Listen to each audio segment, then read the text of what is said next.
That was fancy, wasn't it? It certainly was. Hello, everyone. Welcome to episode 1 of the GFL Station podcast. I'm joined with a familiar face here, my great friend, wonderful teacher, spiritual guru, and just blessed soul, Jeff Dunphy of Retooling the World. And we're coming to you, something tells me, at an auspicious time in your life, in our life, as the ascension heats up. And I know many of you are still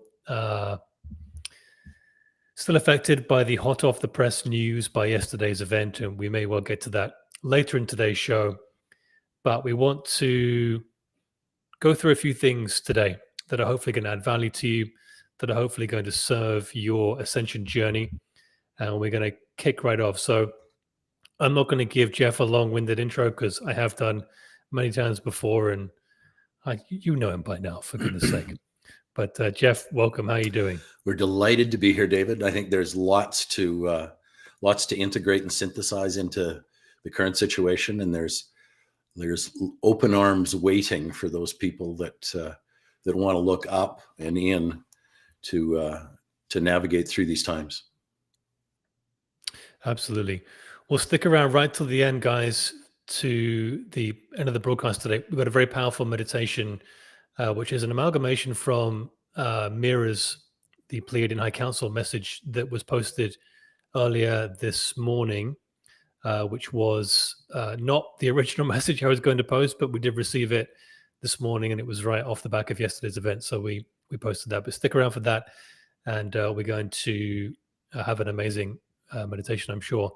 But Jeff, do you want to kick things off? I know you and I have got some similarities with our story in many, many ways, and that was just amazing to sort of draw together when we first connected, certainly in this lifetime.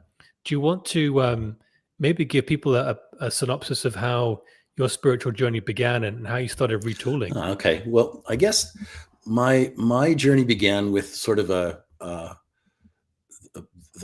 query of it was the best of times and the worst of times. My mother died in my arms when I was a young man. And it gave me the knowing of death is not death. It doesn't mean you're over or done. My mother made that quite clear to me. And that's what started my spiritual journey. And so I would walk into bookstores and literally books would fall out of the shelves. And I'd pick it up and read it, and it would almost be as if the book was written for me.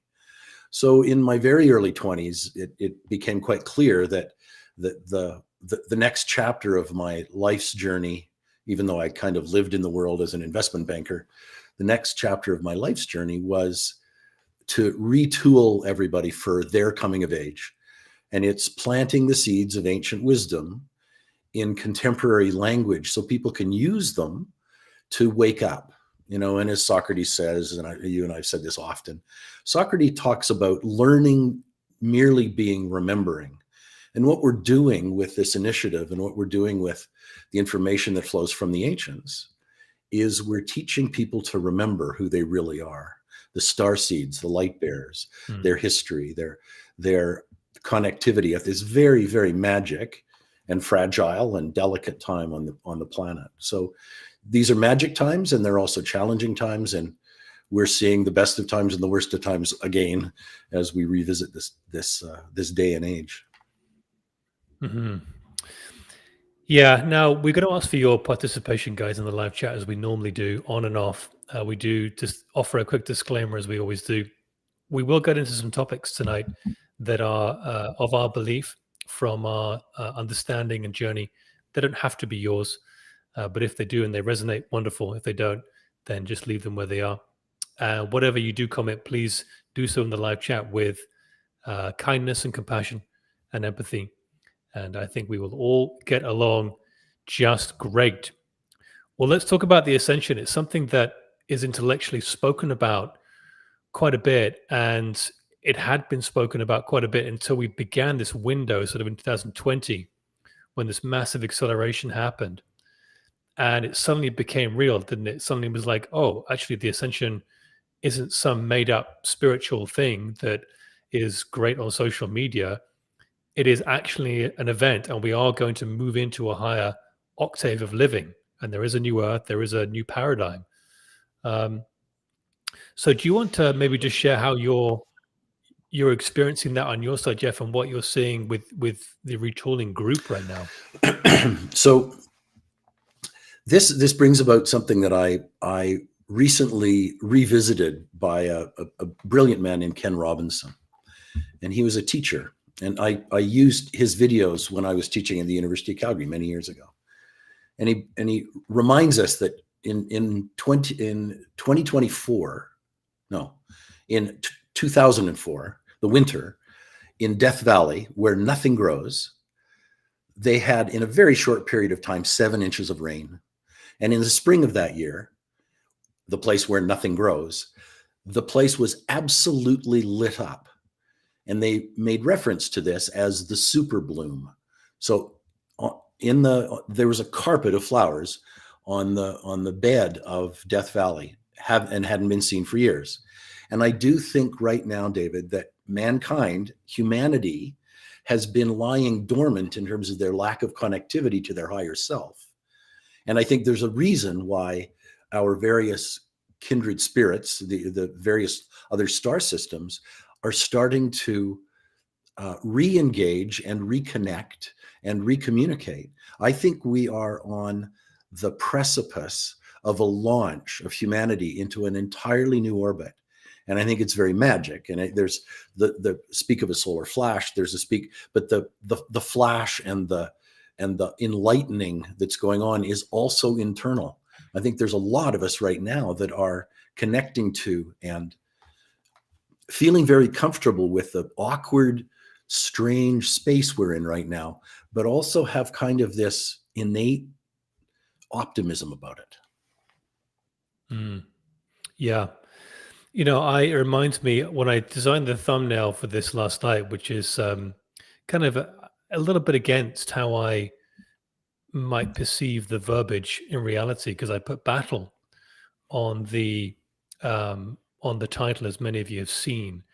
And I want to maybe just go into that a little bit, because the resistance element to something which may be a battle is not what I believe we're going through. I don't believe we're going through a battle of dark and light.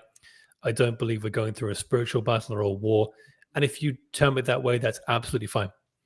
But I don't. I think we're going through the battle of ignorance. And the masters allude to this in many different ways, as you know, and you'll chime in on this, Jeff, I'm sure. And the ignorance is that we either think, we speak, or we do deed from a position of separation, or we do think, we speak, and we do deed from a place of presence and all power and connection. And there's no, you're not to blame to this, because for this we were born into duality, and it's our role to not break the internal systems necessarily, but to develop external systems, to develop the internal systems and to bring them online so that the external systems follow and dissolve. And so for me, it's kind of a battle of the ignorance that we have developed within ourselves, all individually, that perpetuates separation. I think that's fair to say. Oh, absolutely. And I think certainly one of the systems that is in place in the world, and it's starting to fall apart, but one of the systems that's in place, David, is to keep everybody divisive, upset with one another, cantankerous, vindictive, all of that stuff. And I liken this to the analogy of, if your pancreas and your duodenum and your kidney and your liver and your lungs and your heart and your spleen, if they all got together and treated each other like we've been conditioned to treat each other, they all looked at each other and went, "You flying wanker, I don't like you because you're a spleen and I'm a kidney," we wouldn't live till supper time. And I think what's coming is, as the light starts to come in, we're starting to realize, full stop, that we're all in this together. And you can't win, or as Einstein said, you can't outthink the problem with the same level of thinking that got you the problem. You have to transcend that arena. And I think what's happening is there's this paradox that says, as go I, so go we, which means take care of yourself and energize and light it up. But there's also this scenario that we're all in this together, and when we start to realize that it isn't divisiveness that we need, it's communion, it's uniting in full embrace of something that's going to launch us into a new orbit, then all of a sudden we've got a joint agenda. We've got a mutually beneficial agenda. Mm-hmm. Yeah, no, I agree. And when I say ignorance, I just mean ignorance of the one truth, which is there is only one power. Yeah. That's sort of the way that I position it. No, I love that. And I mean, that ties right into my next topic, really, which is the galactics and, of course, the masters, the hierarchy, and they're all connected through the one mind, of course. But they are sort of knocking on the door more than they ever have before for more people, I think. And they have been waiting for us and guiding us, of course, to get to this point now. But what do you think we have to do? What's the next stage to move into the next stage? So what a great question, and what David's making reference to is this profoundly omnipresent law called the law of free will. They're not here to impose, but in the same phrase, in the same minute, they are here to help. And I think one of the things that's happening right now is we're starting to recognize, one, that we need help. Two, that there's far more to this than meets the eye. There's something of a far grander vision, energy, vibration that is beckoning us in. And I think, God helps those who help themselves, so we have to be prepared. But in the very same breath, it's completely acceptable to say, what's going on here? And during these cycles, with the law of periodicity, the law of cycles, every 26,000 years, a window opens, the hierarchy shows up. These very advanced beings say, okay, we can launch you into a new orbit. Who's here? Who's going to step up? Who's going to say, come on in? And we're kind of on a springboard. We're on a launching platform. And I think the more the lights get turned on and the more we kind of start to remember our own divinity, because that's sort of been denied us for years, we then get on board, and then the masters, the other star systems can become more lovingly engaged in helping us launch into this new orbit. Mm-hmm. It's sort of this crazy paradox, isn't it? It's like we want to connect with them and have more experiences with them, yet the only time that's really going to happen more for longer periods of time with more conscious memory of it is when we don't actually need that from them anymore. So it's kind of this, again, when the teacher is ready, the master disappears. Yeah. And we've certainly have seen that from time immemorial. And the various parts of the ancient writings talk about solar flashes. And there's this overwhelm by the light, by the vibration that changes the very fabric of our evolution. And I think we really are in that liminal space between being asleep and being fully awake, and we're waking up to it. And I think a lot of people are starting to come to terms with that, and also come to feel comfortable with the awkward stage we are, this liminal stage of we're almost being born, right? Yeah. It's funny because I don't know if the audience noticed this or not, and comment if you did, or email us, tune in and let us know your thoughts on this. But I noticed that it was probably before our trip, probably 2-3 months ago, the GFL messages started to be less sort of lovey-dovey and padding and encouraging. They still are, but they were much more instructive, and they started to certainly get a little bit longer. And we've been posting some longer videos, including longer transcripts, more of the full transcripts, in fact, in all transparency. But there's much more sort of teaching points and instructional things, ABCs, to start to do more of, which sort of tells me that, okay, well, they want us to move from the intellectual now to the actual realization. Yeah, and I think certainly one of the things that we have, that Doc Hawkins talks about, Dr. David Hawkins, to truly know is to be, not to know about. And I do think that one of the things that the great masters have always spoken of is there's a connection to a realm that completely transcends the intellect. And there's that knowingness, right? This time of Aquarius is the time of knowing. The Piscean age, which is behind us, was the time of believing. So we had great sages come down and lay down all kinds of belief systems that were very valid and very useful. But now we're into this time of knowing. And the Aquarian age is, it's the symbol is the water bearer, but the water that it pours out into humanity is the water of wisdom. So we're embracing this stuff. It's not unlike the Death Valley, where the water of wisdom is being poured into humanity, and humanity is soaking it up, and it's about to experience its own super bloom, which is magic, but it's also beyond our ken, as many of the old books talk about, beyond our capacity to understand, because true connection to your higher consciousness is such a profound augmentation of your intellect. And I think one of the things that happens is we oftentimes connect our brilliance merely to our intellect, and that isn't the case. Everybody has the capacity to, the ability to, and the desire to connect to their higher self, this higher vibratory realm that is their rightful heritage. And we are in the throes of doing that. It's a bit awkward, and it's a bit wrinkly, and it's a bit full of burps and farts and all kinds of nuance, but it is upon us, and it behooves us to look up and connect to the higher realms.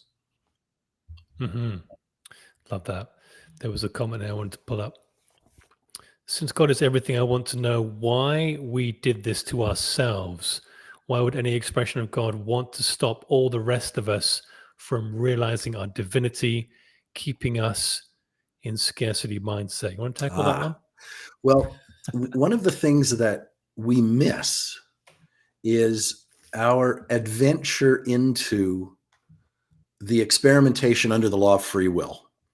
And so, as Serapis would say, you figure it out over a lifetime, or 5 lifetimes, or many lifetimes, but you figure out the right way to do things. And as soon as you figure out the right way to do things in regard to that particular lesson, you go on to a new lesson. So we are in an iterative process.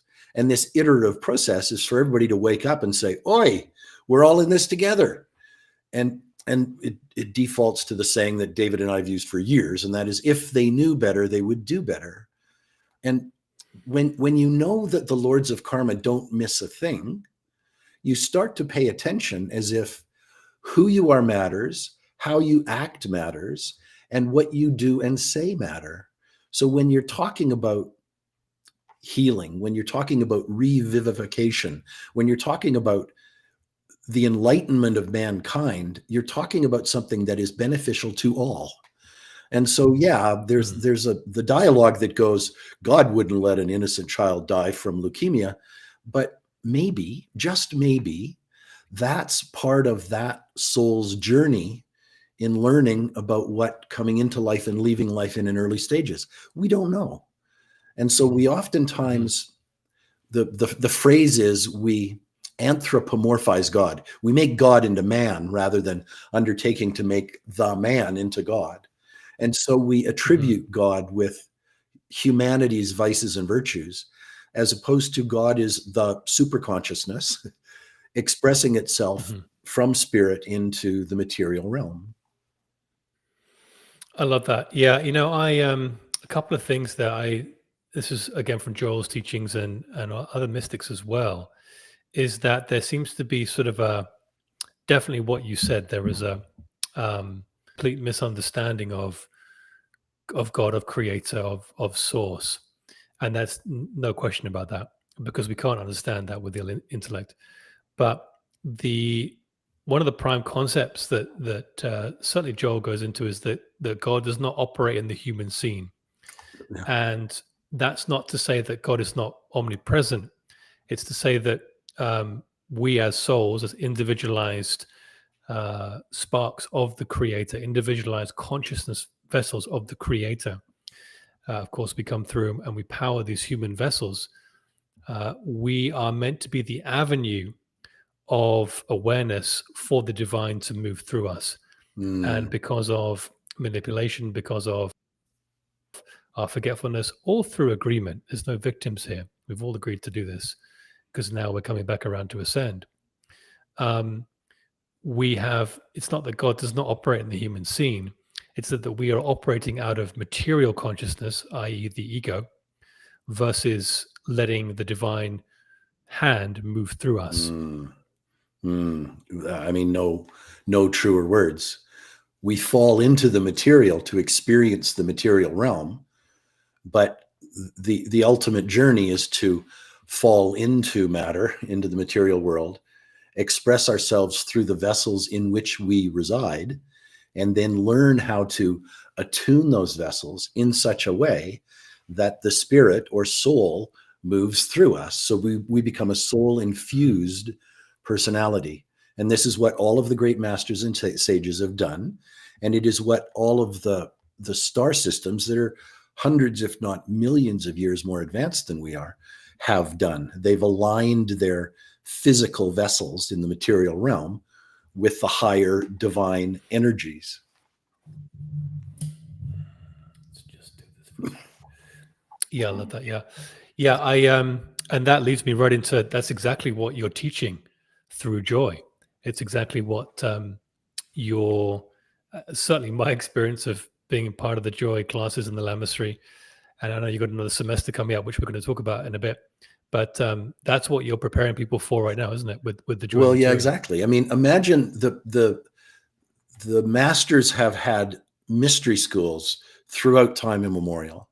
Now, the stuff that we've been teaching is tens, if not hundreds of thousands of years old. And it talks about changing the way you see things so that you can see things in a way that is more conducive with you developing a vehicle, a vessel, a harmonic body that the soul can reside in. I mean, the one of our objectives is creating soul-infused personalities. And you know, we talk about the meme or the theme, or Christ didn't come to earth to create Christians. He came to earth to show the way how to create yourself into a Christed being. Buddha didn't come here to create Buddhists. He came here to show people how to become a bodhisattva. So we're in this place of accepting our immortal objective, and that is spiritual evolution to contribute to the emancipation of mankind. And God knows we've been held hostage by, we've made reference to on numerous occasions, by the DF, by the dark forces, who want to extract our God force and use it for their own means. But we are here now as light bearers, or as star seeds, or as contributors to the emancipation of mankind. We're here to introduce people to the higher realms of who they are, and it's everybody's rightful heritage. And so why would we keep that from anybody? We certainly want to spread the word. Yeah, I agree. No, I love that.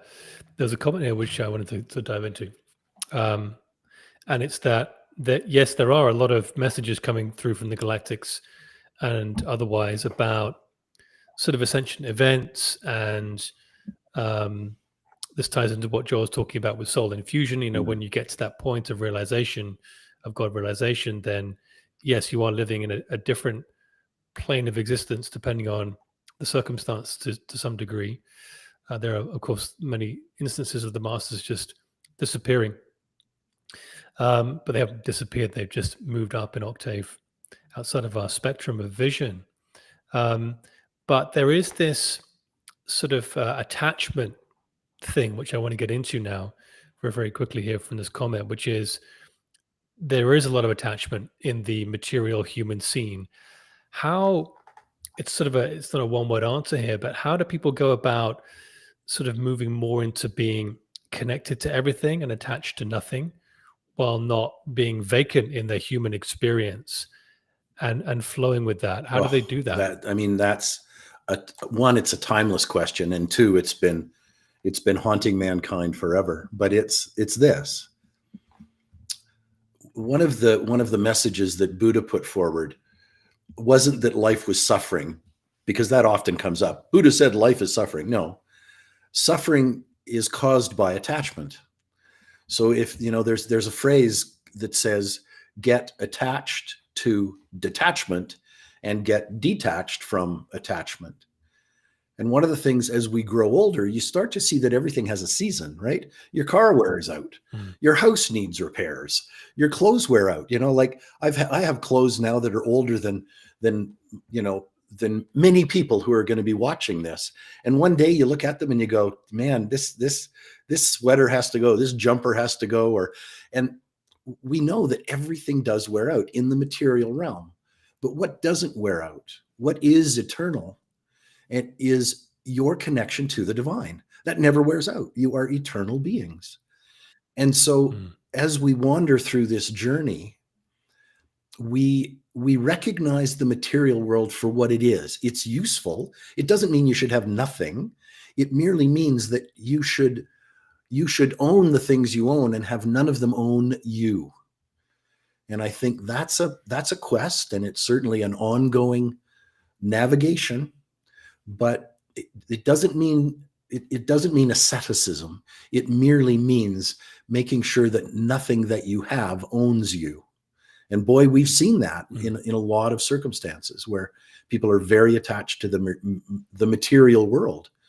And Alan Watts talks about this, and David and I have talked about this from time to time. And he talks about the whole concept when you die, it's like taking off a tight-fitting shoe. Like you leave the lower vessel and you kind of stretch your arms and you go, oh, I remember, I've been here before, because you've been here before many, many times. And so there's something very magic about, and I'm not sure if we've spoken of this before, David, but I think at this point in time, I think we have, in those people who are sensitive, I think we're going through the throes of death while we're still alive. And I don't think there's been another time in history where humanity, sensitive human beings, and people who are on the path, if you will, the path of return to the soul, I think people are going through the throes of death while they're still embodied. And I think this is a unique time in history. And so we're going through the dark night of the soul. We're going through the dweller on the threshold. We're going through all kinds of gunk, but it leads to the light at the end of the tunnel. And the light at the end of the tunnel is not a train coming your way. It is an epiphany of remembrance of your own divinity and your own connectivity. I love that. Yeah. Do you think that light bearers are doing enough individually from the people that you see in the interactions that you have? That's a big observation and a big question. And the paradoxically, the answer is they're doing fine and they're never doing enough, right? And the paradox is, years ago, a student came and said, well, are we all going to get there? And I said, where? Well, get to enlightenment and get to this higher realm. I said, yeah, we are all, that's where we're all heading. She said, well, why do anything then? And I said, great question.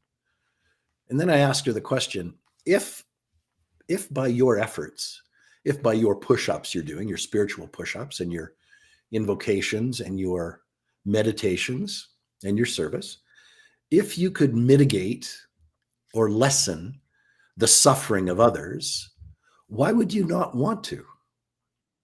And so when we're engaged in the intention of lessening the suffering of others, why would you not want to do as much as you reasonably can? In the same time, honoring your humanity, right? If you can only do 16 push-ups, then do 16 push-ups. But if you know you can do 33, then let's do 33. And so the paradox is everything's going to be okay. And let's create an environment where we can lessen the suffering and quicken the ascension. Yeah, I like that. There was a message, I can't remember who it was from, maybe the Octorians recently, about being on mission. And I know we have human lives to attend to. We have families, many of us, some of us don't. We have jobs to go to, some of us don't. But we all have our human stuff. And it was about sort of rather than fitting our spiritual stuff around our human lives and our human stuff, is to flip that around and start to fit the human lives around our spiritual work. And one of the ways to do that was to, I think it was a term, to always be on mission, meaning that rather than going to the grocery store to get groceries, if that's what you need to do, you flip that script and you say, well, no, I'm going to the grocery store to serve and add value, and I make myself available to whoever needs to come into my awareness to do that. And I'm also getting groceries. So that's sort of an example. You flip it around and you fit your life around your spiritual walk, because I don't think we really understand how much a sort of a 2 or 3% shift in vibration personally affects the collective. It's profound, isn't it? You know, you brought this up years ago in one of our conversations, and that is like for those of us who've been living in this realm of being of service and also navigating our humanity. There's something very real about that, and it was wonderfully refreshing when you brought this up, and it was years ago now, about why don't we flip the script? Why don't we live? Douglas Baker talks about this as the meditative way of life. But when you live in a connected way, serendipity happens, messages from the gods happen, books fall out of shelves happen. There's all kinds of wonderful things happening. And I think we've been kind of trained to think that somebody else is going to do the work.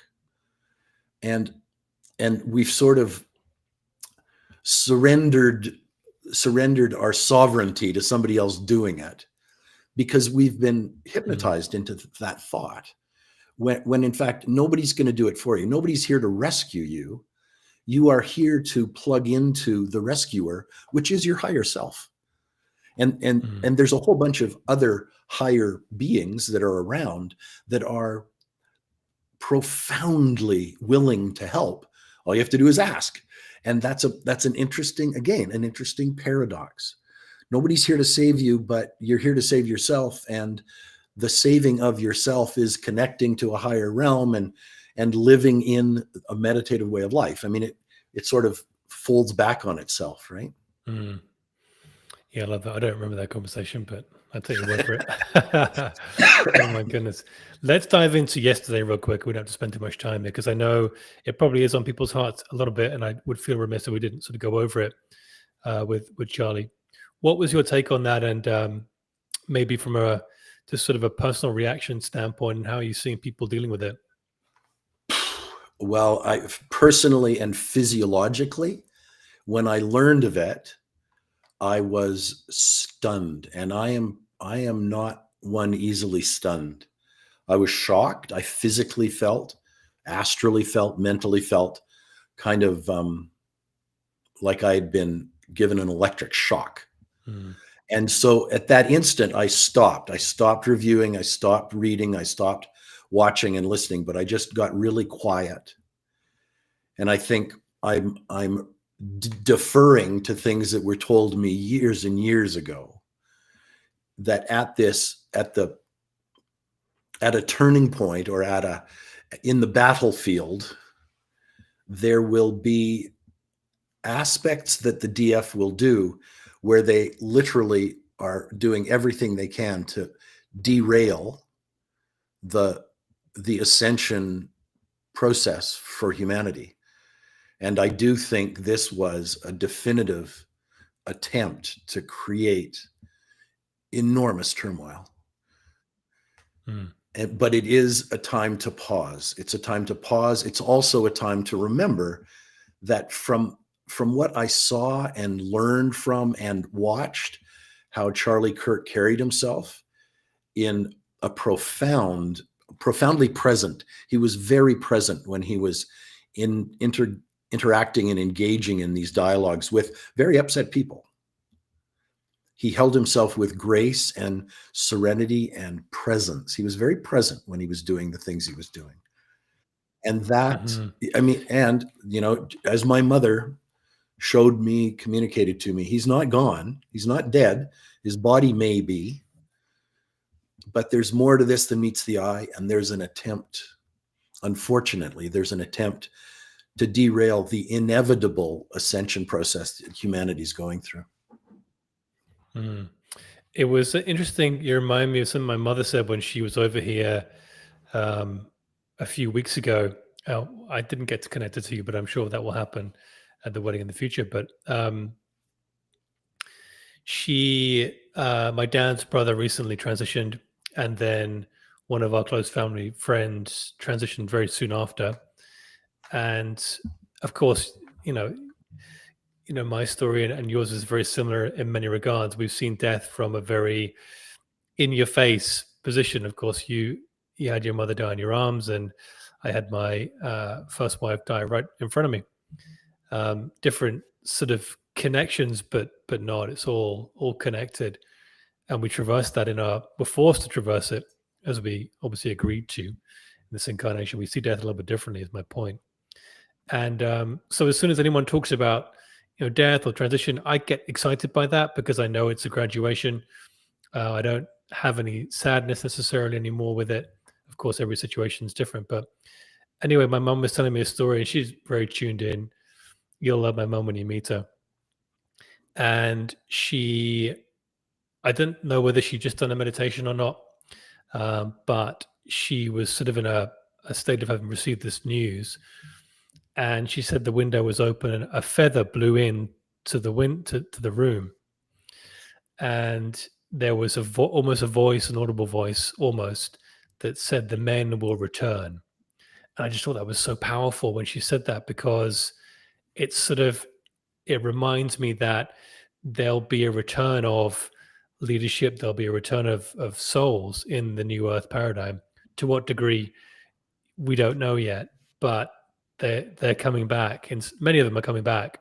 Not that the Charlie's coming back for sure, but many of them are.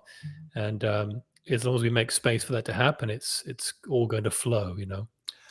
I couldn't agree more, and I also think one of the gifts that Wayne Dyer sort of connected himself to is when you change the way you look at things, the things you look at change. And part of this process is the DF, dark forces, for those who are asking in the chat. The DF have lost the fight, and now what they're doing is like a little tempestuous adolescent kid. They're doing what they can to either burn things to the ground, or they're using old, worn out tactics that are not going to work. And it's unfortunate that they had to take somebody out like Charlie, but it's also, I think we talk about the word ignorance, but there's also something we've been trained to do, and it's called ignorance. So we've been hypnotized into thinking or ignoring things. And now what's happening is you can no longer ignore what's going on. You actually have to pay attention. And for those who have the acumen, you have to actually ask questions about what this is, And so there's something very germane to all of these happenings, and it's sitting back watching, and to the best of our ability, not judging, and recognizing that everything is unfolding in keeping with the divine design. But the challenge with keeping with the divine design is where you start looking and where you stop looking, and how broad is that spectrum, and is this lifetimes old? Is this 10 minutes old? Is it 10 light years old? We just don't know. And so, it begats the question, as the Japanese say, so. And it means, it is so. It is so. It is so. We're just watching, right? Yeah. And today's message, who was it, or yesterday's message about soul contracts?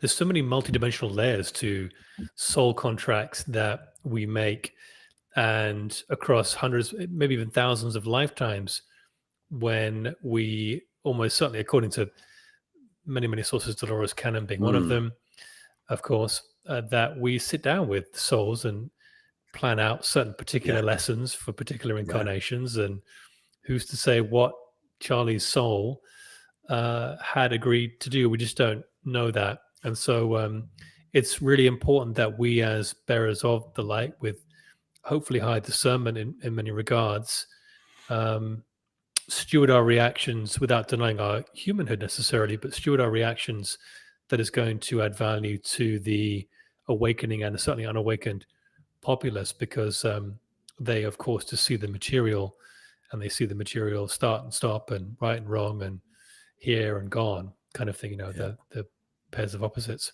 which of course is valid in duality, but we're moving beyond that. So yeah, it was a very visceral day, and we've been feeling a lot of lower chakras the last couple of days because of that. And of course, Charlie's not the only one that this has happened to over the last couple of weeks. There's been other crazy things in the news, which we won't get into necessarily tonight. But I was going to add on one thing to that, but it's gone out of my head. Let us know in the chat how you guys felt about yesterday. How did you react? Did you react? Did you stay present? Did you integrate it with ease and grace? I would love to know how you got on with that. Okay. And we will address comments as they come in. Let's talk about the solar flash. Okay. So when is it? Let's chat about ancient history. Let's chat about archaeological thinking and talking heads. Let's chat about how solar flashes have been referred to in history. Let's talk about a solar flash and also a soul flash. Let's talk about when a spermatozoa meets an ovum, it goes from the ovum goes like this, and once the sperm enters it, it goes from 1 to 2 to 4 to 8, and at that 8-cell stage, it throws off a flash of light, and that's when the DNA gets activated. So that's just recently been discovered in the last 10 or 15 or 20 years. It's what happens in when a star is born, not the movie, but in the cosmos. So what we are in the middle of seeing is a transition from a lower vibratory rate to a higher vibratory rate. Now, as many of us might have learned in chemistry, excuse me, you don't go from an orbit of 100 to an orbit of 101, 101 and a half, 101. This is where the effort or the activation happens. You go from an orbit of 100, boom, into an orbit of 500 or 800 or 1,000. And it's that what we talked about, what we made reference to earlier, David, is as the light bearers start to initiate more and start to add momentum to this event, what happens is that activation energy builds. And as that activation energy builds, it creates a threshold where it can't not happen. So it's inevitable. Not unlike the water in Death Valley creating a super bloom. I think we're in this super bloom event where it's going to happen. It's in the process of happening. It already has happened in another dimension. And now we're just in the middle. We're in the liminal part of being pregnant, going into transition, about to give birth, and being born into a new vibration. And that's a very awkward, weird, uncomfortable space where you're going, what's going on? And in the same time, there's an intuitive glimmer of optimism and of, I think it's going to be okay. And I certainly think we're seeing in the chat tonight that there's a lot of like-minded individuals in that. And what have the ancients done to help this along? Well, the ancients knew thousands and thousands and thousands of years ago that this was to happen. When you're that advanced, you don't think in terms of days, weeks, and months. You think in terms of thousands of years or tens or hundreds of thousands of years. And so what have they done is they've created mystery schools. And the mystery schools are for those advanced souls who want to engage in the ancient teachings that have rung true forever. They are eternal truths. Not sociological truths or not sociological rules, but cosmic laws, cosmic truths. And so there's something going on right now that beckons us to sort of plug in And it's something that I've spent my entire life pursuing and engaging in turning the lights on, so that we can get to a whole other realm of vibration. And I want to make mention of how profound this next iterative stage is going to be. We talk about intuition, and we talk about, well, if I was more intuitive. Your intuition is never wrong. It's always right. Sometimes you talk yourself out of your intuitive inklings or inspirations, but you will always look back and go, I knew that I shouldn't have done ABC, but I didn't pay attention to my intuition. What if you could be intuitive all the time? That's where we're going. What if you could be telepathic all the time, right? When recently David was in Italy, and I was just feeling, it was around his birthday time, but I was just feeling him, and I was reaching out, and we just had a dialogue, and it's simpatico. There's a wonderful book written on that was written during the war, but it was written on two people who would get together every night at 9:00, get into a meditative state, and do a telepathic debrief about what was going on. One was in Spain, one was in Portugal, one was in Spain, or one was in Spain and one was in Switzerland or whatever. But they did a debrief telepathically. That's coming, and in fact, it already is happening with some. So there's some really big things going on, and I'm enthused, I'm optimistic, and I also know that there's just this, I don't know if they'll censor us for this word, David, but there's a shitstorm going on right now, and it's not much fun, and it's full of turmoil, and it's full of upset, and so. Yeah, well said. The crazy thing is that there's much more mundane words that'll be censored over what you just said. Isn't that crazy? Not so much anymore. I was very intrigued. I followed the letter 17 operation when it sort of came out. I'll call it the letter 17 operation. Those of you can decipher that. And I remember, because it sort of, blasted onto social media, these sort of little tweets and messages from this letter 17. And it was very curious to me. And I had another podcast, as you know, the Age of Pandora podcast. And I'd gone to a connection that I'd made, who was a former military intelligence girl, Nancy Hopkins, has got a radio show now, and very interesting woman. And I'd gone to her and said, look, what do you make of this? Because you're from the industry, you're from the intelligence community, and you've seen some of this. And I knew some of her backstory, which I won't go into. At least supposedly I hadn't sort of fact checked it or gone into any deep dive investigation, but you take people on their word for some things. And she said, yeah, it's military intelligence. There's no question about that. And that's all I can say. So I thought that was very interesting.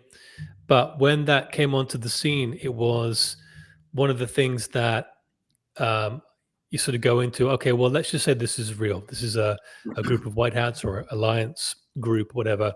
Let's play with this, and let's just say for a minute they're real. To this day, we don't know, and it's all sort of personal belief as to whatever you think is real or not. And that's all valid. But one of the things that 17 said was you have to learn our communications.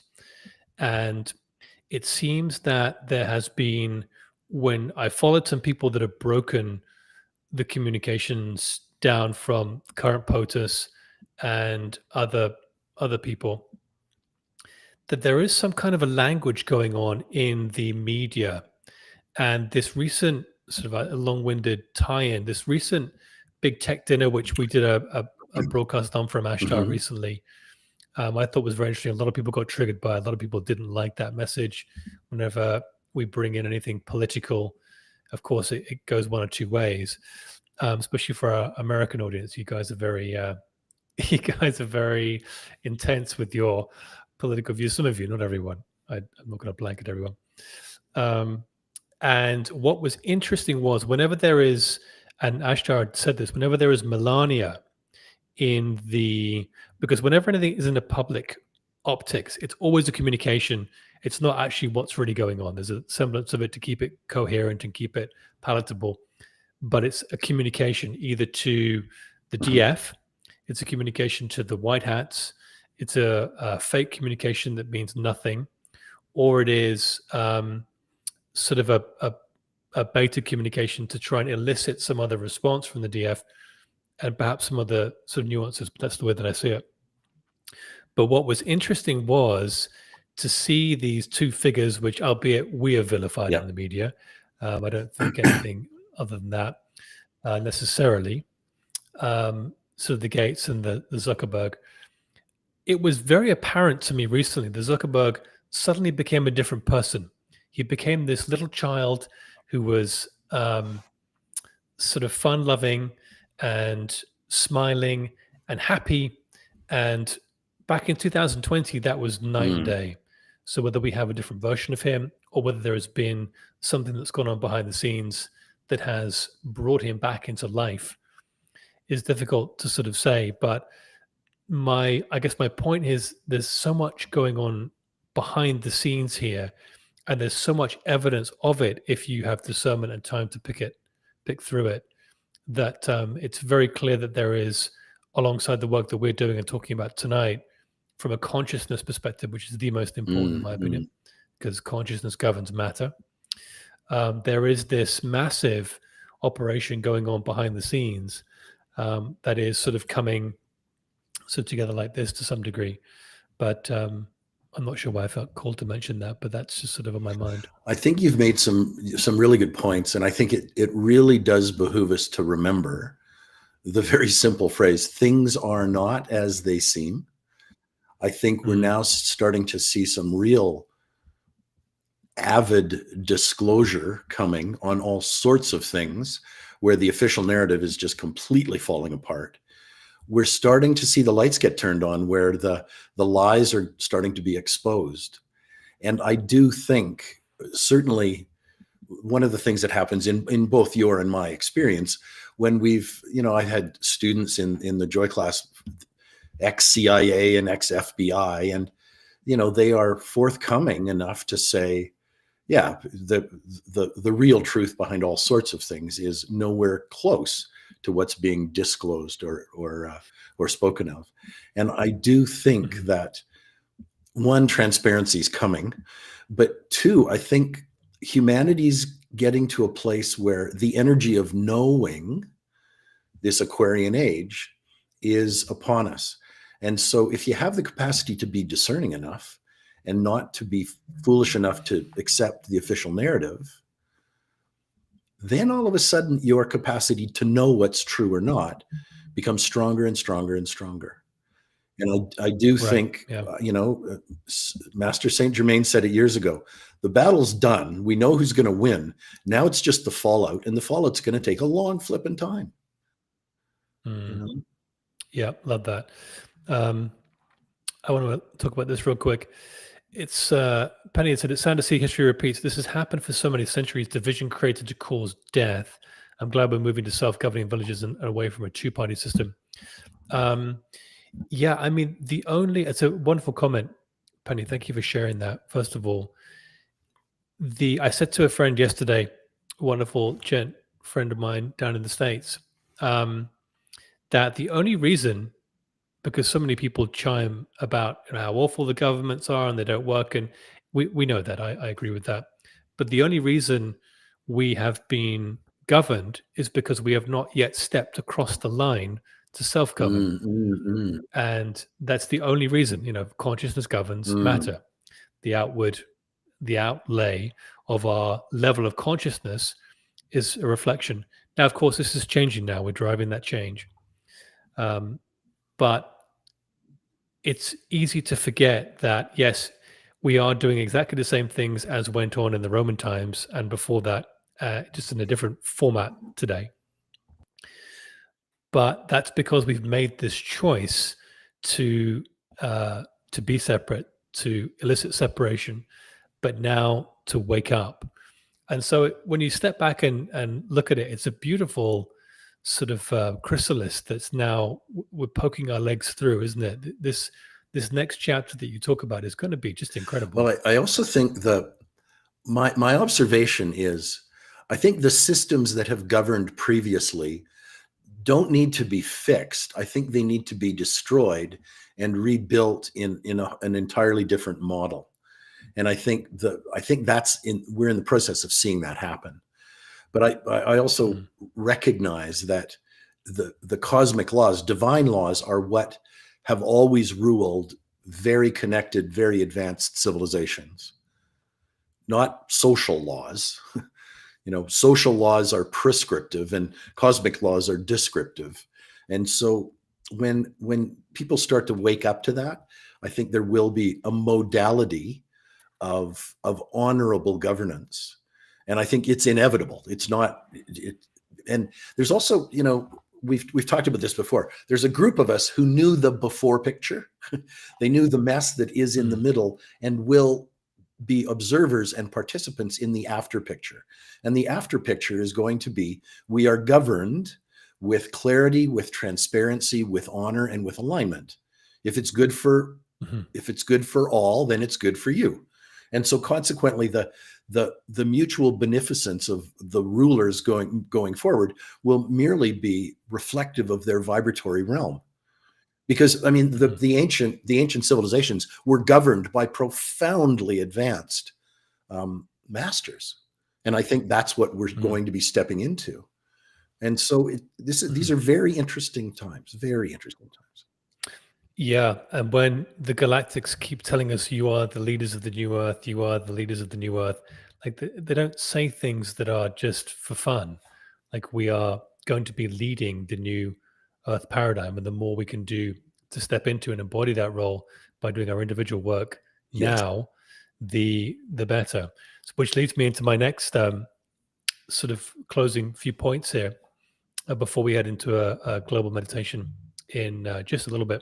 So stick around for that, guys. It's going to be very powerful. The next semester for Joy is coming up in September. Talk to us about that. Come Monday on the 15th of September, we start. I don't know. I've been teaching this for 40 years, as you know, David. We start yet another semester of Joy. Joy class is a modern day mystery school. Retoolingtheworld.com/Joy class. We've created an invitation for all of you who are listening today. And David will be posting it, but there's a call now. We need to unite, and we need to participate in a manner that says, I am here not to battle, but to contribute my light to the global awakening. Okay. And I think there's something very magic about this. And there's something, as we've talked about for years, one of the things that has never failed to amaze me and also comfort me, it has always comforted me, is that these teachings, the teachings of the mystery school, are always so incredibly consistent. They don't contradict one another. They contribute to your own evolution. And I think as we're starting to play this next hand, I think it behooves each and every one of us to participate in your own development and in your own connected growth. And that's what we're here to do. We're here to teach you. This stuff is yours. I'm just a vessel through which it flows. But this stuff is yours. This is your rightful heritage. And we would bid you participate in it with us. Love it. And I have done the Joy class many, many times, as I've said before, on our shows. This is a little barcode you can see up on the screen, guys. You can scan with your phone. There's also a link in the description of this video. So go to it after the show. Check it out. Check out Jeff's wonderful website. And let me tell you that if you're looking for a springboard to the next level of your ascension, you should definitely register. Now, Jeff is very kindly, after a little arm twist, given the GFL viewers a 15% discount. The normal price is $369 Canadian. And there'll be 15% off that. Jeff, how long does the course go? How long does the Joy material go for? How's it sort of structured? It's structured. We go for 7 weeks, 7 Mondays in a row. And it generally goes for 2 hours. And oftentimes, if certain questions are there that are germane to the journey, then we'll be able to, we might stretch it out a bit. But there's, it's a modern day mystery school. I have yet to see anybody who's worked their way all the way through it walk away saying it wasn't useful. I have many individuals come back semester after semester after semester because it's layered as you develop and as you grow. And as David knows too, as you go through it the second time and you go, wow, it was almost as if I wasn't here the first time. I have students in the class that have been working with me for literally for decades. And so it's very magic, but it's the material itself that's magic. I am just a vessel. But there's also a Lamasery soul family. There's a community here of like-minded individuals that we want to engage you in, so that the community, I think, is very important, and it's soulful. One of the things that we will note of late is the advent of artificial intelligence doesn't create communities, and we're here by design and by directive to create a community of like-minded individuals who want to connect to their higher selves.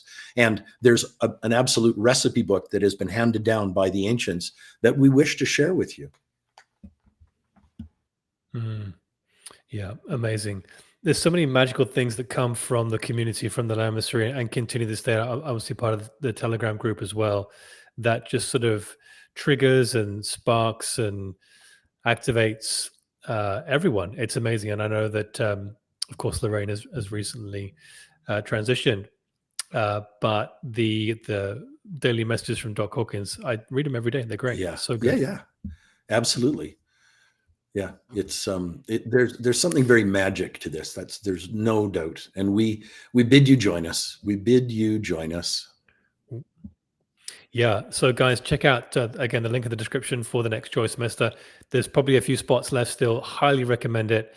You won't regret it. And of course, in the description, there is a discount code. You lucky viewers get 15% off. So go and check it out, guys. You won't be let down. Jeff, any closing thoughts before I let you go here and we just dive into a meditation? Well, David, I want to thank you for the work you do. I want to thank you for the GFL station that you're organizing and, again, divinely directing. And I want to thank each and every one of you for your interest, your attention, and your attendance. This is a magic time, and we look forward to moving into greater good and glory on a vibrational scale. And David, thank you so much. Thank you so much for our collaboration, for our friendship, for our continued development of the efforts to emancipate mankind. Well, thank you all in return, Jeff. We're just the vessels. We're doing what we can, as you know. It's an honor. But no, always amazing to chat with you, my dear brother, and look forward to the next one. And yeah, we wish you Godspeed. Thank you, David. Okay. So I'm just going to let you go now, Jeff, and let's just see now how we actually do this. And then we're going to have a very short pause and head into a meditation. Okay.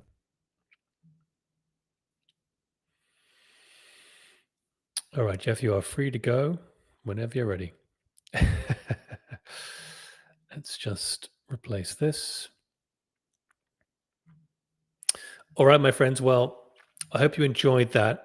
I just love talking with Jeff. He's just an absolute catalog and library of information. I continue to learn so much from him. I really do hope that you go over and join up for Joy class. It is amazing. I've done it many, many, many times, and I will no doubt connect with it again in the future. But we're about to head into a meditation here in about 2 or 3 minutes.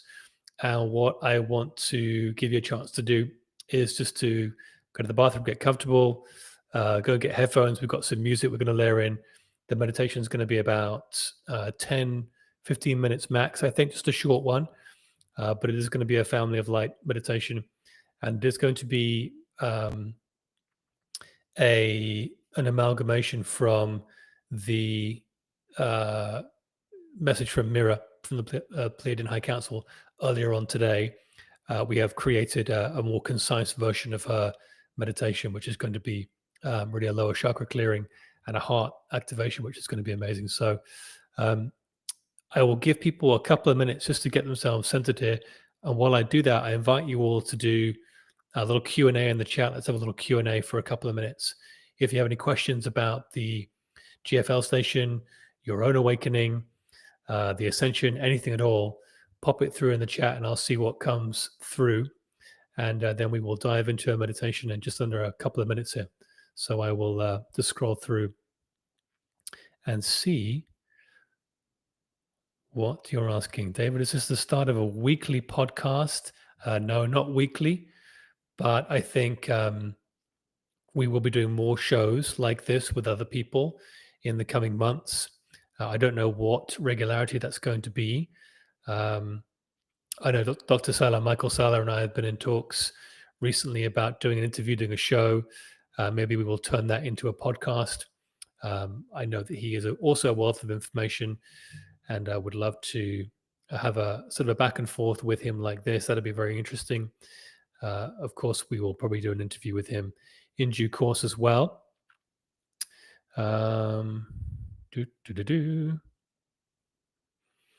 Let's see now. Put your questions in all caps, please.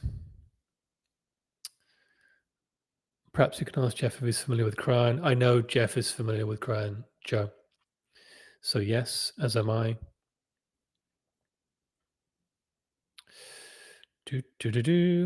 How does the collective, let's put this up on screen, Helix Fire, how does the collective heal their root chakra from this world scariness? Well, I will say that according to the teachings that I practice and follow, you cannot save the world, you cannot heal the world, you cannot change the world. All you can do is work on your own individual ascension. And in turn, that will, as the Bible, the Christian Bible would say, 10 righteous men can save a city, which all that sort of delineates to is that your own raising in consciousness, your own healing of trauma, your own root chakra clearing, your own heart center activation, which we're going to do in a minute, will benefit the collective consciousness more than you can imagine, more than I can imagine. The power of consciousness is everything. Like I said before in today's show, consciousness governs matter. And when you are raising in consciousness, embodying more of source energy in your awareness, your conscious awareness, the effect that has on the collective field is extraordinary. And this is how Jesus, Yeshua,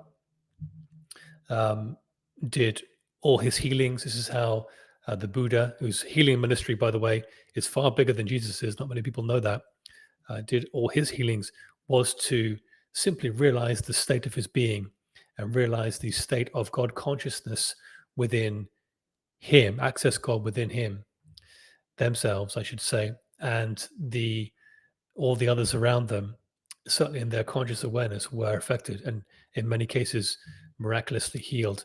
Of course, many of you know about the story. Jesus is in, again, the Christian Bible, which I'm most familiar with, I think, from at least religious texts. I'm not in a religious lean.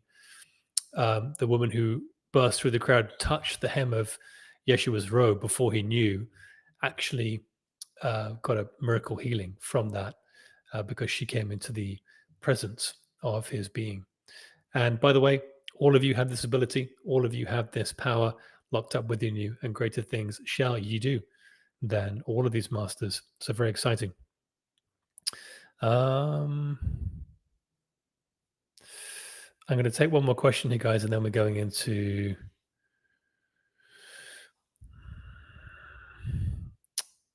the meditation, the QFS. All right, let's do this one. So the quantum financial system is really, as far as the information that I have got, and yes, I bring forth Ashtar's messages, by the way, I do that directly. So I do have a line in to that consciousness, which is coming forth as Ashtar Command. And from my own experience and in validation from other sources, the quantum financial system, the QFS, is simply going to be an elevation of the current monetary system driven by consciousness. Okay, so what I mean by that is that as we are now rising in consciousness and moving more to a state of unity consciousness, of course, we've got some ways to go, but we make space for this happening fast as well. So there's a little bit of a paradox. We will see new infrastructure come in, which is already mostly laid in, by the way, that is going to benefit all of mankind, but only at the state that we are ready to self-govern. For example, most people talk about wanting freedom, yet if you gave them freedom, they would just not know what to do with it. And so there are levels to this. You can't simply implement a universal basic income system of 5, 10, 15, 20 grand a month to an individual whose consciousness is not ready to steward that divinely. And of course, the work that we are doing is assisting the collective, assisting ourselves to be ready for that state. Some of you, I'm putting a blanket statement on this. Many of you are ready for this, and that's wonderful. And I honor that. We honor that. But there are many who are not. And so and the Galactics ask us to be patient as this is being rolled out. It does look like with the current US administration, with things that are being signed into signed into effect, not hearsay, not social media chatter, not conspiracy chat. This is real stuff that's happening. That the digital currency space, the cryptocurrency space, is going to be the blockchain space, is going to be used for the next elevation of the financial system. No one in the public realm, not myself as well included, knows fully what that's going to look like. But I'll tell you this, it's got to be easy to use for the everyday person. And so there are going to be levels to it, I believe. But if you are into the digital currency space, the cryptocurrency space, and you have made investments in this realm, I do think that that could be very beneficial. I'm not suggesting that you do that. I'm not going to give you financial advice. You have to use your own discernment. It's something that we have done as a family unit, as a trust that we are setting up, and a sort of estate planning. We have involved the digital currency and cryptocurrency into our asset portfolio. But again, I'm not promoting that. You have to do your own research and get involved with that as you feel called to do so. I'm not going to tell you what to do, as I mentioned. So do I think it will happen this year? Well, Carl, it's already happening. I think that the blockchain rails have already been laid in. The regulations from a banking perspective are being rolled out and finalized as I speak this message. And what that means is, yes, I think we will see over the next 12 to 24 months, the real world happening of this. And we'll have to see how it looks. But yeah, either way, it's driven by consciousness. So the work that we are doing and that we're about to dive into right now is going to drive this. So I hope that is a long-winded answer to that. All right, guys. Mark, can you explain how you received the channelings? Let's answer this because this is important. So this is the final question, guys, before we jump into meditation here. Yeah, the GFL station started off many years ago, but not that long, a few years ago, as me just by myself sharing channel messages from other people without their permission. We had shared a number of different versions of channelings, just as really a backup channel to one of the podcast channels that I had. And it very quickly morphed into what it is now. And I'm sure it'll morph again. And it morphed because people started to write to us saying, oh, I channel so-and-so, and I'd love to, or have been called to share messages on your platform. Would you be interested in doing that? And this happened many, many times very quickly, as well as messages that I would bring forth. I mentioned Ashtar Kaman, there's others. Valia, another one recently who's just come through. So it dawned on me that this was going to be a much bigger body of work than I'd initially planned. Of course, it always is always the way, isn't it? So where we are today, sort of fast forward, what I had to do was develop a system whereby I could sort of interview someone who was asking to bring their channelings forth on the GFL station, um, and provide a structure where I could vet what they were bringing through. At the same time, whether I resonated with the particular messages. And so the process that we would go through, for example, now is, and it's come in different formats to get where it is now, is that someone would write to me saying what I just said. They want to bring forth their channelings. And then I would send them a list of questions. I would then, if that all went well, do a Zoom call with them exclusively. I always meet them at least over Zoom and get a flavor for their energy. We'd have a friendly discourse back and forth. And then if that went well, then we would bring them onto the team independently as someone who would bring forth regular messages. And we would, before we ever brought forth a message, we would sort of ask final questions as to what that particular entity they're bringing forth looks like, what their energy is, the type of tone they feel their voice would be if they converted it energetically into a voice, and so on and so forth, until I had a picture of a caricature that I could use digital tools, artificial intelligence, to then produce. And produce, I mean, from a perspective of producing an actual caricature of them and then recording the voiceover, whether we use an artificial voice or an actual physical human voice, which would then be the voiceover for that entity. And we balance the two. So that's how a new messenger would be born. Of course, fast forward now, we have a number of regular messengers that bring forth messengers. Mira is one of them. Kaylin is another one of them. Valir, as I mentioned, Ashtar. Those of you who watch the channel know. But what I will say is that every single message that's brought forth is brought forth from a human being. It's a message that's channeled. It's a message channeled from the perspective of however that particular human channels the message or brings the information forth. For example, for me with Valir, for example, I don't go into a semi-subconscious state like you would see maybe in the Law of One channelings, for example.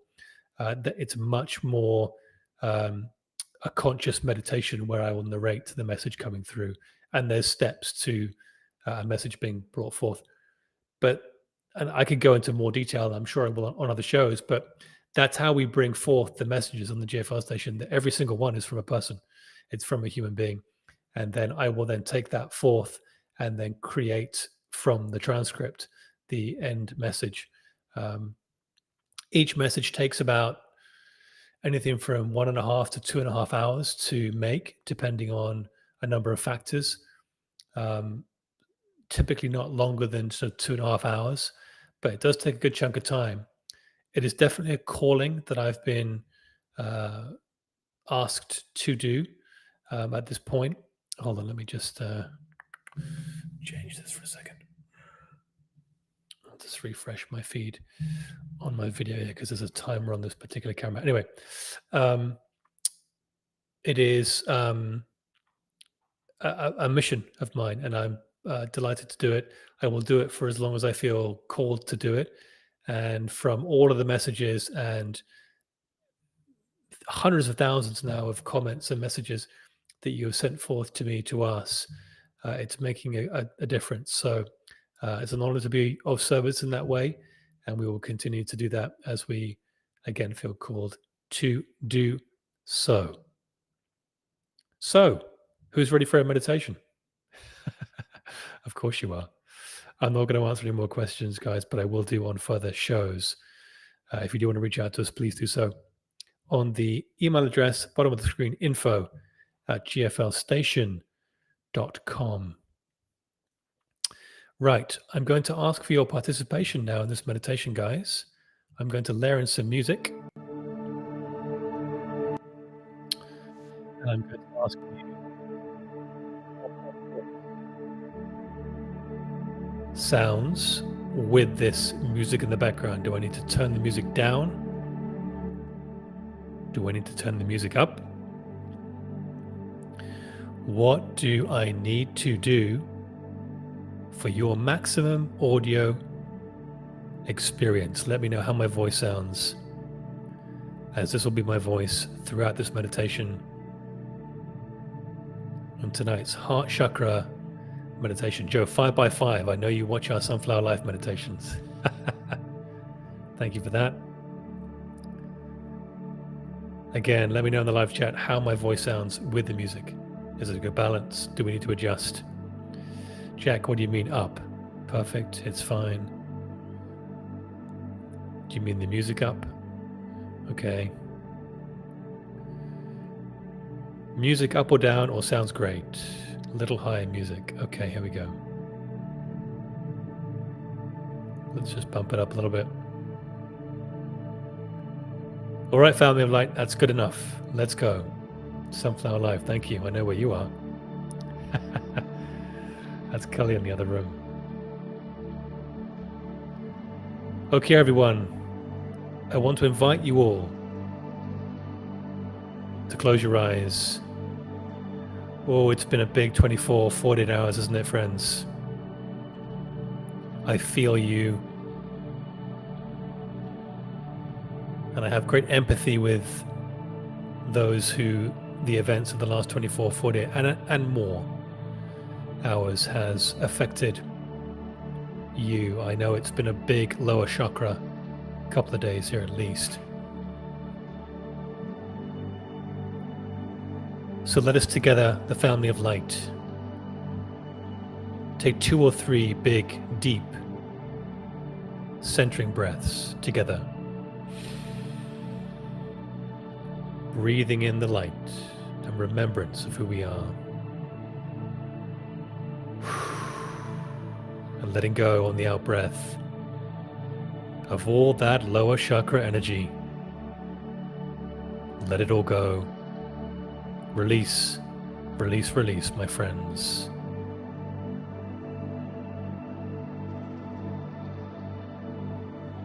And breathe on the in-breath, breathing in the light and the remembrance that you are a pure source energy being, an extension of the one infinite creator. You are loved, you are safe, you are powerful, beyond which you can begin to imagine. Breathing out the lower chakra energy. Let it all go, friends. Connected to everything. Attached to nothing.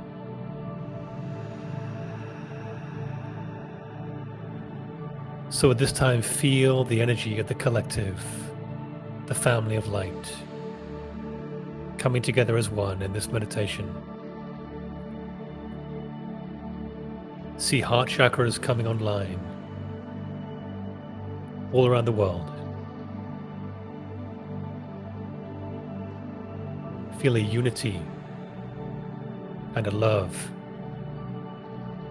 and a connection to all beings through the Christ bridge, the bridge of superconsciousness that connects you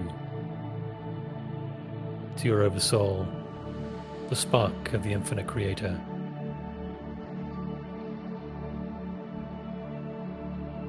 So I invite you to invite in your guides, your team. The galactic beings are with us. Oh, don't think they aren't. The Pleiadians, the Arcturians, the Andromedans, the Lyrans. They are here with us tonight. So call upon your guides to surround you, to hold the space, to hold the light.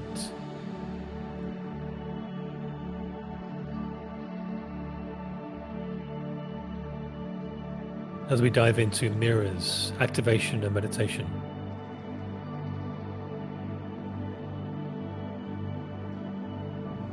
Beloved ones, I invite you now into a brief yet powerful activation. This is a gift from our Pleiadian hearts to yours. It has been oh so difficult the last 24, 48 hours for your collective. We know this. We feel it. You are seen. You are held. This is going to help you release the fear, to soothe instability, and to anchor the calm that is your true nature. So know, as you enter this meditation, that you're not only healing yourself, but also radiating peace to the entire collective. What a lofty goal, and we have a chuckle at this. Oh dear starseeds, you've got this. So allow your shoulders to drop, your jaw to soften, your breathing to return to its natural state. And as you exhale, feel the noise of the day, of the last 2 days falling away. And just affirm silently to yourself now, or out loud, I am ready to release what no longer serves me, and I divinely welcome higher peace. I am safe. I am guided. I am surrounded by love.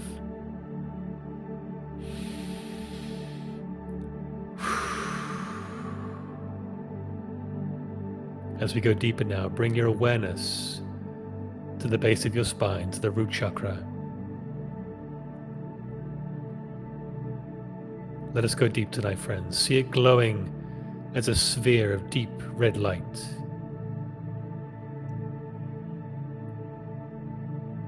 It is holding your sense of safety and stability. Whether it shines bright or appears dim, just simply notice it with compassion.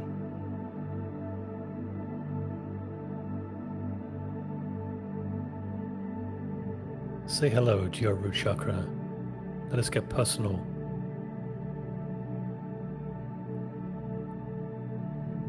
So take a gentle breath, and as you inhale, imagine drawing that red energy upwards into your chest, into the emerald glow of your heart center.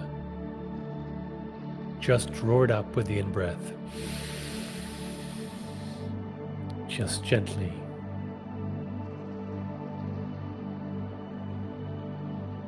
So pause for a moment as the red energy merges with the green. And as you exhale, see the red dissolving completely into the soothing emerald light of love.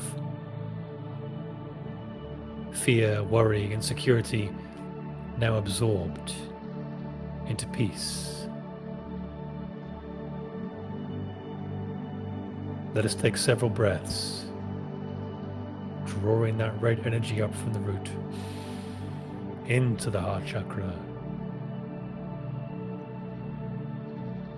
Feeling the overwhelming green energy ray merging and dissolving all fear, all insecurity, transforming it into love, into peace.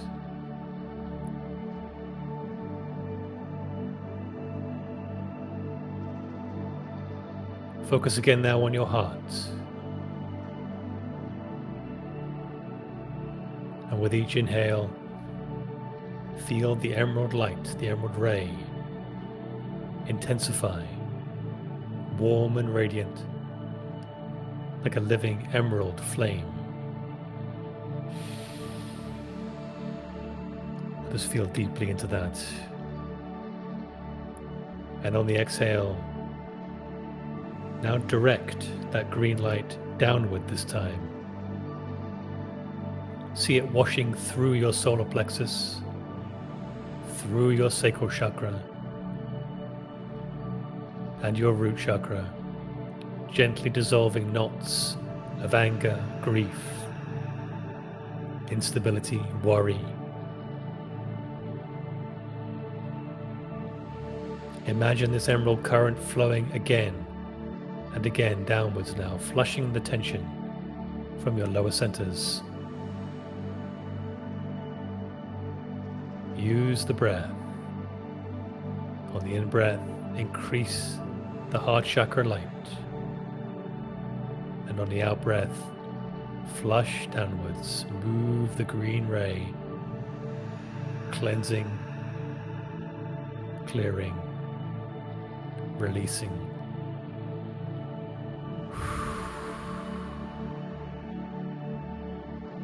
As you do this, pay attention to what you feel. Don't deny anything.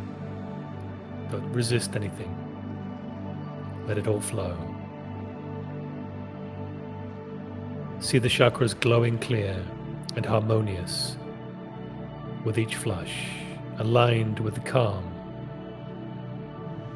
of your heart.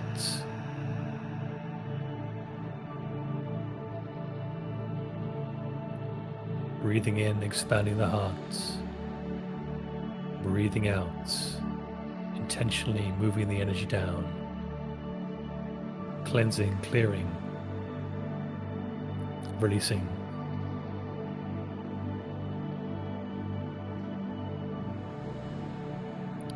And when you feel ready, now extend this light deep into the earth. Our dear Mother Gaia. See the emerald roots of energy unfurling from your base, glowing tendrils that reach through the soil and stone until they touch Gaia's very crystalline core. The central sun, Atoma, the Gaia heart.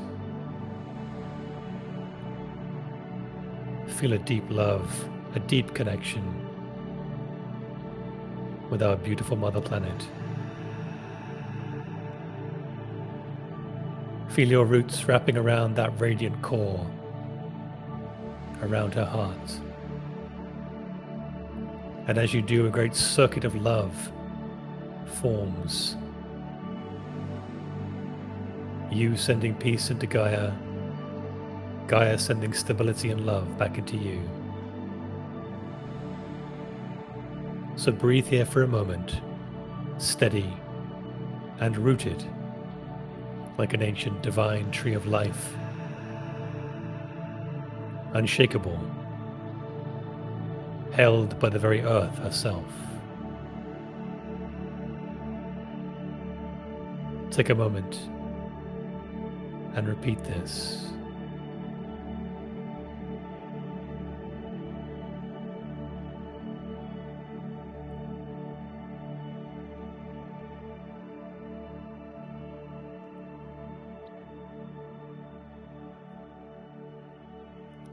And as you repeat this now, you become the bridge between heaven and earth. As you inhale, envision now a golden white beam descending from Prime Creator, from the Grand Central Sun, entering through your crown this time and pooling in your heart.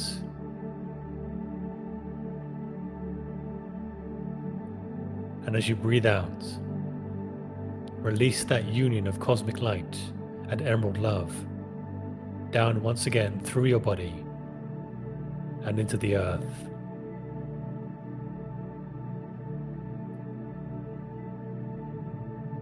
So on the in-breath, allowing the Creator love to flow forth from your crown, activating your heart center even more. Inhaling divine love into your heart. And as you exhale, driving peace into Gaia.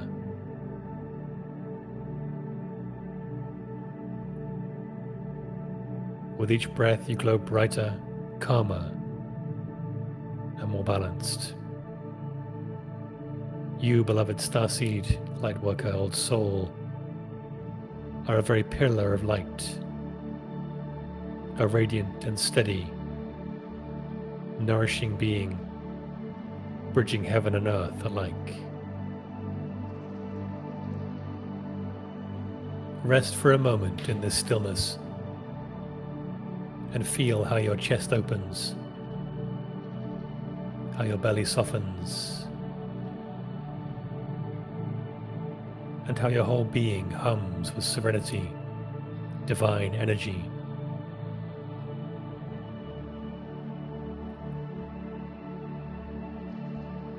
Notice now that the fear or tension that you carried into this meditation tonight before this is now softer.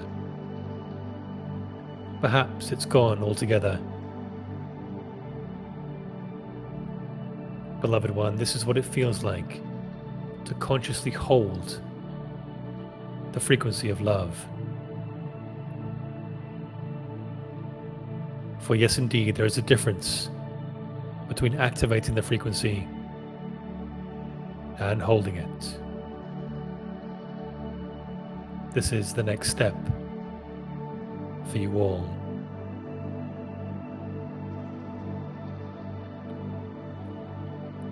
And as you rest in this space, understand, beloved ones, you serve far more than yourself.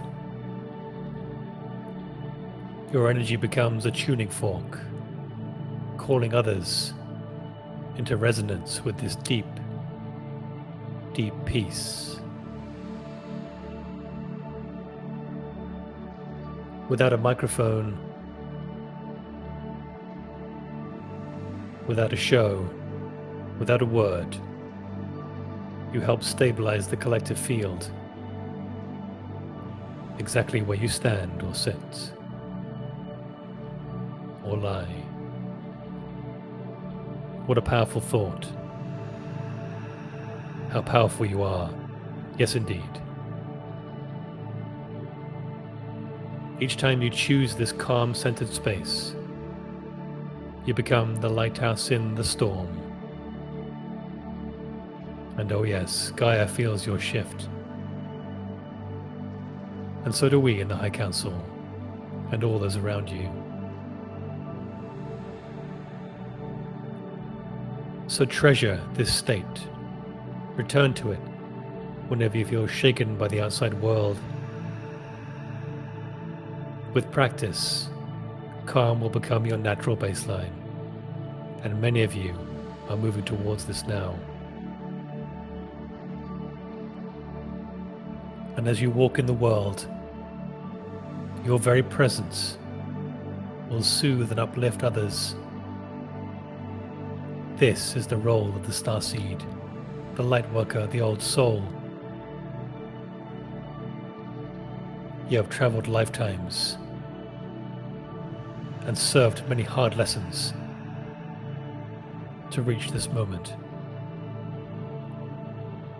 to become a living embodiment of the green ray, the calm in the storm. We rejoice in you, beloved ones, even now.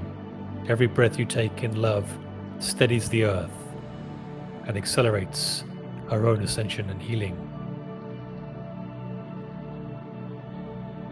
So as we close this message, rest in the knowing.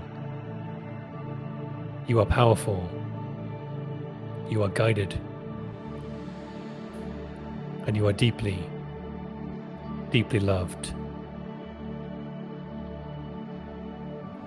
I am mirror of the Pleiadian High Council, and I hold you in my heart until we speak again.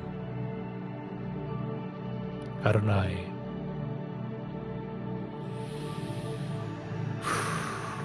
And so it is.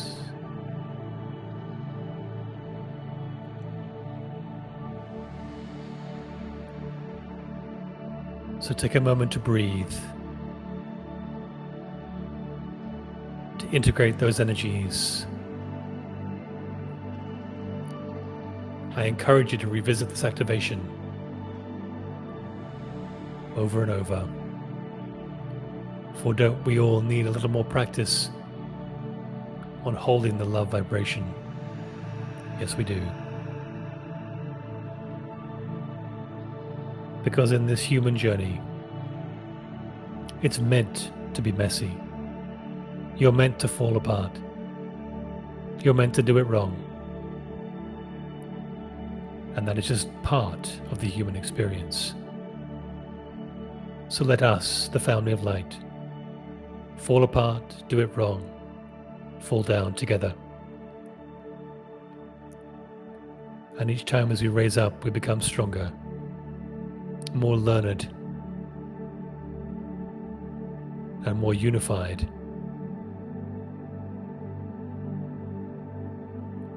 Om Dat Sat Om. Om Dat Sat Om. Om Dat Sat Om. And so it is.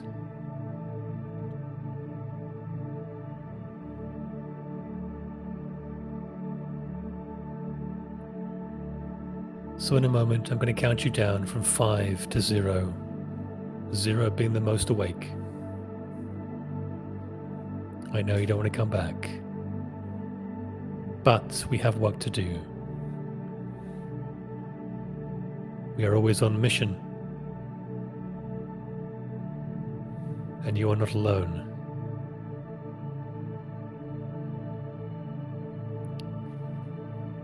Five, starting to feel more connected back in the physical body.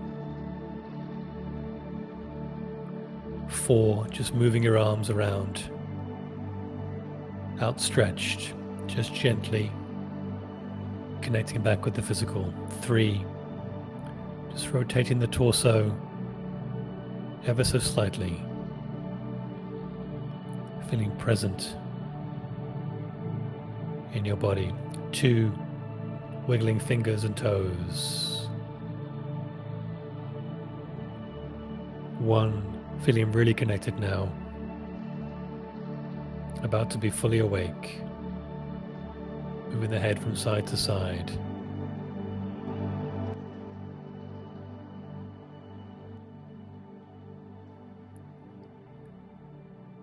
And 0.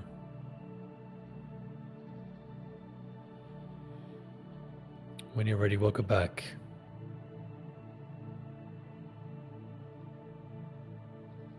I will give you all a moment.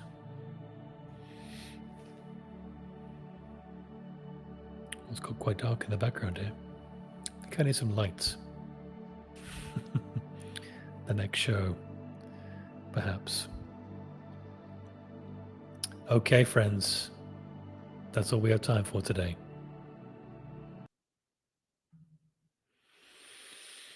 Thank you for joining us. Wherever you are in the world, we will be doing more of these podcasts with other guests as we feel called to do so. And we thank you for, as Jeff said, your presence, your attendance, the work you are doing. I know this ascension gig is not easy, and we're all just doing the best we can. So thank you for being here tonight. Your presence is very needed. And let's go out and share that heart-centered activation, that love, light energy with all who come into our presence.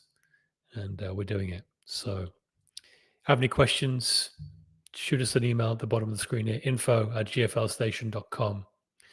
And we'll see you on the next message, the next transmission, the next broadcast. And bye for now.